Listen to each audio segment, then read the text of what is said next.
Bismillahirrahmanirrahim. Assalamualaikum warahmatullahi wabarakatuh. Nama saya Fikri Afifi bin Muhammad Syahimi, nombor matrik 1213478. Kami akan membentangkan tajuk kami iaitu pengaruh peradaban Islam dan ketemudahan Barat dalam budaya dan pendidikan di Malaysia.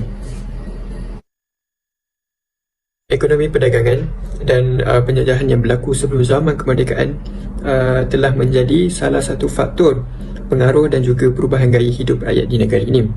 Oleh itu, kajian ini ia merupakan sebuah perbincangan pengaruh peradaban Islam dan Barat di Malaysia. Skop kajian ini ia merangkumi, ia tertumpukan kepada masyarakat yang terdiri dari pelbagai bangsa dan agama.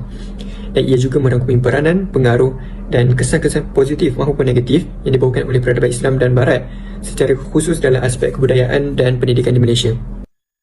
Seterusnya, objektif kajian.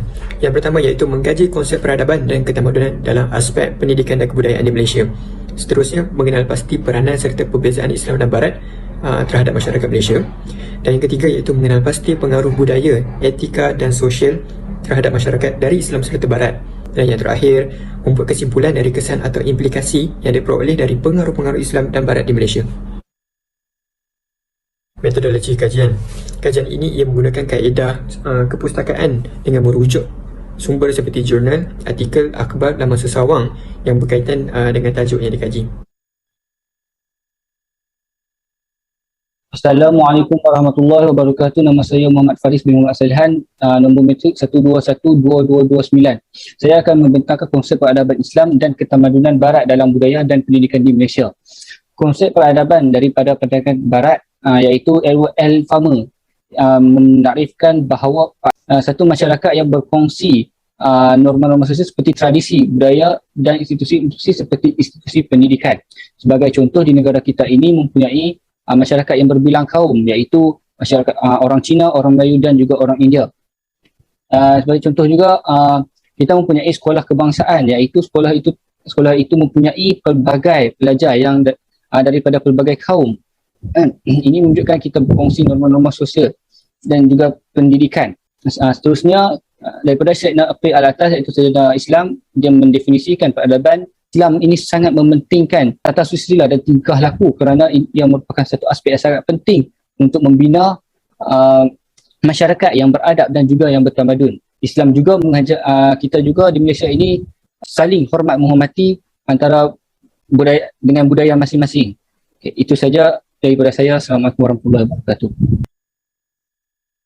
Assalamualaikum warahmatullahi wabarakatuh. Saya Muhammad Ilyas bin Muhammadul Azam bernombor matrik 1212226 dan saya akan sambung tentang kesan peradaban Islam dan ketamadunan Barat dalam budaya dan pendidikan di Malaysia.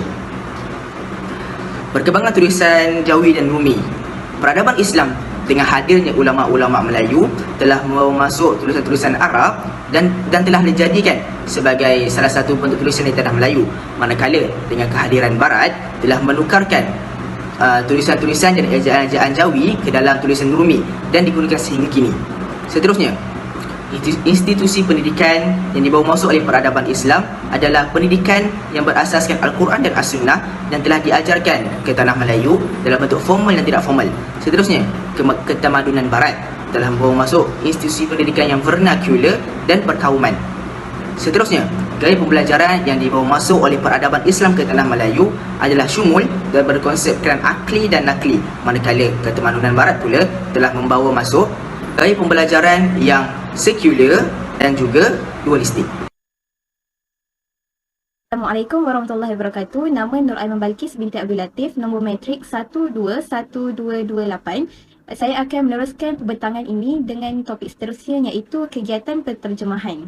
Kat sini kami ambil dua contoh kitab, iaitu kitab pertama ialah terjemahan teks kitab Ar-Rahiq Al-Maktum yang telah diterjemahkan oleh dua penterjemah. Penterjemah pertama ialah Muhammad Ramzi Omar yang telah diterbitkan oleh Yayasan Dakwah Islam Malaysia Yatim, dan penterjemah kedua ialah Muhammad Darus Sinawi Ali yang telah diterbitkan oleh penerbitan 1000 dinar. Untuk kedua kitab yang kami ambil ialah terjemahan kitab Al-Barahim yang telah dituliskan oleh Al-Sanusi yang telah ditukar nama dan diterjemahkan kepada Bidayatul Hidayah oleh Muhammad Zain bin Jalaluddin. Dan juga kitab Al-Barahim ini juga dikenali sebagai Sirajul Huda dan Aqidatul Najin setelah diterjemahkan oleh penterjemah-penterjemah lain. Selanjutnya, kita pergi pula kepada penulisan sastra, di mana penulisan-penulisan sastra yang berasal daripada zaman Hindu-Buddha telah dikarang semula ke dalam tulisan Jawi selepas kedatangan Islam dan perkembangan persuratan Melayu ke arah penulisan yang bercorak ilmu pengetahuan. Tidak dilupakan juga telah wujud satu penulisan sastra yang bercorak hikayat seperti hikayat Muhammad Hali Nafiah dan penulisan bercorak sastra rakyat seperti puisi, syair dan prosa. Namun, kehadiran tamadun barat telah mengubah proses pengadaptasian tulisan Arab ke dalam tulisan Jawi dan telah memperkenalkan konsep kesusastraan Melayu moden dan membawa genre-genre barat seperti novel, cerpen dan sajak sekaligus menenggelamkan beberapa karya sastra pada zaman Islam. Kita teruskan lagi dengan aspek yang seterusnya iaitu budaya perkahwinan. Jadi di sini kami menekankan budaya perkahwinan yang dibawa oleh tamadun barat seperti pre-wedding iaitu perkahwinan yang bercanggah dengan syariat Islam itu sendiri, di mana pasangan yang belum lagi sah bergelar suami isteri tanpa ikatan nikah yang sah telah merakam gambar maupun video-video secara romantis. Okey, selain itu kita boleh lihat daripada sudut pakaian pengantin itu kadang-kadang tidak menutup aurat dan berhias secara berlebihan. Okey, kita pergi kepada aspek seterusnya iaitu budaya kesihatan. Peradaban Islam telah menghapuskan amalan khurafat yang telah dipercayai sejak turun-temurun seperti mempercayai tangkal dan membaca jampi serapah semasa berubat telah berubah kepada perubatan berlandaskan Al-Quran dan Sunnah. Selain itu juga kita boleh lihat gaya pemakanan sunnah yang telah dibawa oleh peradaban Islam terutamanya dalam bulan Ramadan seperti memakan kurma. Gaya dan amalan berkhatan dan berbekan juga telah menjadi tradisi dan ikutan oleh rakyat kita yang telah dibawa oleh peradaban Islam itu sendiri. Selain itu juga, pengaruh tamadun barat telah mewujudkan dan telah membawa satu perubahan besar kepada sejarah perubatan di Malaysia dengan kewujudan hospital pertama iaitu Hospital Taiping dan juga dikenali sebagai Hospital Yen Wah. Assalamualaikum warahmatullahi wabarakatuh. Saya Nurhani Syifa binti Ahmad Termizi. Nombor matrik saya 1212227. Sekarang saya akan menyambung lagi beberapa kesan daripada pengaruh peradaban Islam dan ketamadunan barat di Malaysia. Kesan pengaruh daripada kedua-dua peradaban besar ini kita dapat lihat sehingga hari ini sedikit sebanyak telah mempengaruhi jenis pakaian dan cara pemakaian rakyat Malaysia.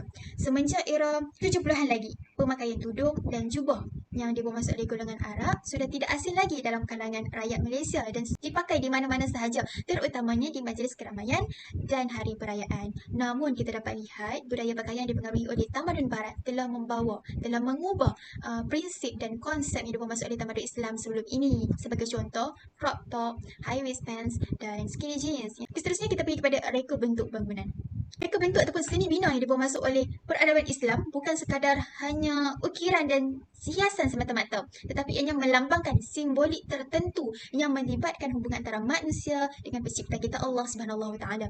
Contohnya, bumbung limasan di Masjid Kampung Laut Kelantan yang melambangkan peringkat-peringkat perjalanan kaum sufi tariqat, hakikat dan makrifat. Kemudian lebar di bahagian bawah sebagai simbolik kepada ramainya manusia di atas muka bumi ini dan menirus ke atas yang membawa masuk kepada matlamat akhir ataupun dengan kata lain untuk menggapai keredaan Allah Subhanahu Wa Taala. Seterusnya, kesan seni bina daripada pengaruh barat kita dapat lihat sehingga hari ini itu pada bangunan-bangunan kolonial di Malaysia seperti seni bina yang berkonsepkan neoklasik pada bangunan Majlis Perbandaran Pulau Pinang yang dibina pada tahun 1897, seni bina Moorish yang kita dapat lihat pada bangunan Sultan Abdul Samad Kuala Lumpur yang dibina antara tahun 1894 dan gaya seni bina Tudur pula dapat dilihat pada bangunan Kelab Selangor. Manakala gaya seni bina neogotik kita dapat lihat pengaruhnya pada bangunan-bangunan gereja seperti gereja Holy Rosary Kuala Lumpur yang dibina pada tahun 1903. Dan akhir sekali kita pergi kepada hiburan. Kesinan daripada sudut hiburan yang dipengaruhi dan dibawa masuk oleh peradaban Islam seperti maulid, qasidah dan taranum. Kita boleh lihat banyak majlis qasidah ataupun maulid diamalkan di Malaysia atau dibuat di Malaysia, terutamanya apabila tibanya sambutan bulan kelahiran Rasulullah SAW. Taranum pula sinonim yang kita dengar di majlis-majlis tilawah Al-Quran yang dianjurkan di negara kita ataupun banyak juga di rancangan televisyen dan radio tempatan yang telah mengambil inisiatif untuk meneruskan ataupun mempromosikan ilmu taranum ini seperti rancangan Jom Ngaji disiarkan di Esok Oasis. Manakala kesan tamadun barat ni telah membawa sesetengah seni hiburan mereka di negara kita ni seperti pop, country, punk, rock dan rap. Setakat itu saja daripada saya. Sekian, terima kasih. Assalamualaikum warahmatullahi wabarakatuh. Saya Muhammad Intes bin Muhammad Jamil, nombor matrik 12122225. Saya akan sambung di bahagian kesimpulan. Kesimpulannya, peradaban Islam dan ketamadunan Barat masing-masing telah memberi pengaruh kepada budaya dan pendidikan di Malaysia kini. Namun, peradaban Islam lebih memberi kesan positif kepada rakyat Malaysia kerana sifat keterbukaan yang terkandung dalamnya berbanding dengan ketamadunan Barat yang disampaikan melalui era penjajahan. Akhir sekali dapatlah kami simpulkan bahawa tidak kesemua ketamadunan dan peradaban dapat diterima oleh satu masyarakat. Akan tetapi ianya haruslah melalui etika yang benar dan tidak mengganggu hal ehwal masyarakat tersebut secara drastis. Sekian daripada kami, Grup 9 KLD. Terima kasih.